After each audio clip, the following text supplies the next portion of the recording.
welcome to the latest edition of Top Shelf.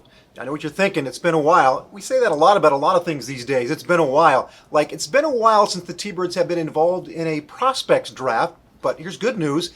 There's a couple of them coming up, and that's why we've got Bill LaForge here to talk about them. We've got a U.S. prospects draft, Bill. Correct. The next day, this is coming up in December, by the way, is the 2021 WHL prospects draft. And then next spring, back to normal with the 2022 prospects draft. So let's start with the first one, the U.S. prospects draft. The T-Birds were very fortunate that the lottery ball fell their direction and they earned the number one overall pick in that draft. How do you scout U.S. prospects differently with just a couple of picks in that draft than you would, say, the normal or the regular Western Hockey League prospects draft? Yeah, I don't know that we do scout it any differently. I mean, obviously it's maybe a little harder to see them at times, and Cal and Mark and our scouts have done a great job of getting out and seeing the players, and I try and get out as much as I can as well. So, but I don't know that we look at anything any different. We're looking for guys that we think would look good in our jersey. So at the end of the day, we're just out, pounding the pavement and making sure we have all the right guys in order. Is it also a case of looking for somebody who's willing to commit, or at least is hedging his bets on which direction he wants to go with his career for his next step? I think there's definitely some of that to it, but again, at the end of the day, we want to make sure that the players we select can have an impact on our team and are going to help us. And as much as we want to help them, they want to help us do well. And I think that just making sure that we have the right character, the right person, is something we do for every draft. So again, I don't know how different it is. It's just making sure we have good people and good players in place. Do you have any one specific scout, though, maybe designated to look more at U.S. prospects than some of your other scouts? Yeah, I think, Cal Filson and Mark Romas do a lot of the American work for us. And I kind of scrub in a little bit more on that one as well, too. And just, the more reports, the more information we can have, the better off we are. So we should mention that you actually, after that draft, will hold the rights to the top two players selected in each of the first U.S. prospects draft, because you traded the guy who was picked number one overall in the 2020 U.S. Correct. prospects draft from Red Deer, Grayson Sach, and I'm guessing that's a guy that he's right now with the U.S. national development team, but somebody you're keeping in touch with, keeping an eye on, and again just kind of feeling him out. 100%. I mean, Grayson is in a really good spot right now. He's playing very well for the development team, and we support him in that. He hasn't committed to a college yet. We're still talking to him, and we hope to see him in one of our jerseys one day. Well, as you're high-fiving yourselves after the U.S. prospects draft, very little time to congratulate because the next day is the 2021 Western Hockey League prospects draft, and you have the 9th overall selection in that one. You're going for the straight because I think you had Sam Maremba in 2020 was 7th overall. The year prior to that, you had the 8th pick, which was Jordan Gustafson, and the 10th pick, which was Kevin Korchinski. So now you got the 9th, so you just need the 11th or the 6th to complete the straight. Now, you don't want to get that unless it's through a trade because it's based on record, but 9th overall pick, should we anticipate you're going to end up with a talent on the level of those guys we just mentioned?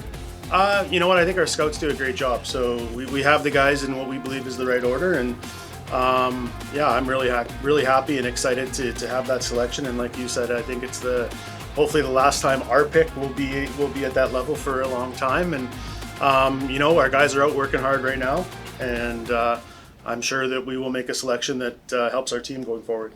Now, there was a big tournament here just a little while ago up in Red Deer, the WHL Cup, which is the top players from that 2006 born group, on their provincial teams. And it's hard for me to say that, 2006 born group. They haven't been alive as long as I've been a part of this organization. But what did you see at that tournament as far as the talent level for this coming draft? Yeah, it's a good group. It's a deep group. There's lots of guys that are going to play well in our league, and it's just a matter of making sure we have guys that fit our system and play the way we want to play. And I think we have 4 picks in the first 2 rounds, I think it is. So we got to make sure that we're pushing the right buttons and making sure we make the right selections at the end of the day. But like I said, with our group of scouts, I'm really confident. Are there any other tournaments coming up between now and then that you'll be attending, or the scouts are going to pay a real close attention to? Yeah, I mean, a lot of our scouts are going to have to reintroduce themselves to their families every Monday, because it's a crazy time of year now, and I'm leaving tomorrow morning, for example, for another tournament. So yeah, there's lots of scouting going on, and we're looking at lots of players, and the process will continue. And while you're doing the 06 draft, you're starting to work on the 07 draft too. So it's a very busy time, and these kids change so much from the time you draft them to when they show up in your lineup. So it's a lot of projecting and a lot of hard work. But like I said, our group's great. So. Yeah, you mentioned that you have a number of picks in the top 4 rounds. Your creative wheeling dealing here the last few years have allowed you to accumulate some of those. When do you decide that, hey, maybe this is when we move up in the draft with those, or you hold on to them and do something else later on? I think it's discussions that we have every day. With Jared and I in the office, we're looking at options, talking to teams, and always open to movement. But at the end of the day, I mean, if we end up with our 4 picks that we have right now, I'll be really happy. They're in a good spot, and we think we can find good players with those first 4 selections. Now, under normal conditions, when you draft in the normal time frame, which is usually in early May, you get those guys in a spring camp, and then they'll come as well for training camp. With the draft moved to December because of the pandemic, will you bring guys in at some point, maybe some of those top picks, just to kind of skate with the team? I mean, are they eligible to come right away and play with you? Do you want to see them before spring camp, or can you wait that long to see these guys at main camp? I think it'll be a mixture of all of those things. I mean, they're eligible to play 5 games for us this year once they've signed their standard player agreement. So I think it'll be a mixed bag. Some guys will wait and see at spring camp, and some guys will bring in to meet the team and meet the coaches, and you never know. 1 or 2 guys could jump in and help us at some point this season. Now, you mentioned at some point you're going to switch from concentrating on this U.S. draft and this 2006 born group to then concentrating on the 2007 born group, because, again, early in May, there's another prospects draft for the Western Hockey League. When does that, are you looking at some of these guys right now, or are you holding off until after this draft? I think you're doing a little bit of both. I mean, when I was scouting in Red Deer, I did a trip into Edmonton and watched some 07s, and you start to get a feel for that group as well. Obviously, the majority of our focus right now is on that 06 group, but hockey scouts and people in hockey, if there's a game going on in the rink, they tend to be there. So I think that we've watched some 07s. We have reports coming in on 07s right now, and we'll focus the majority of our time and effort right now onto the 06 group. But once that page turns on the calendar, we'll be hard into the 07s. And because of the pandemic, a lot of these players you'll be drafting in early December missed a lot of ice time last year. Was there any way for the scouts to do any scouting during the pandemic, either virtually or just maybe getting some conversation started? Yeah, I think that we did a really good job of watching whatever games there were online. I don't like video scouting, and I've had to do it a lot more than I would have liked, and I know all of our scouts feel the same way. But they did work hard right through the pandemic, watching whatever we could watch, if it was archived games or if some of these kids were fortunate to get into a game that we could get our eyes on.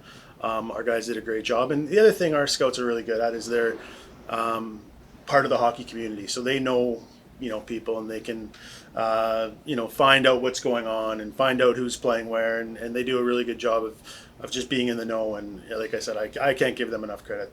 They've done a great job. Now, under these circumstances, have they maybe decided to move some tournaments that the 2007s would have had in maybe the fall until after December's draft? Have you worked with some of these organizations on that, or does it really matter when you're scouting?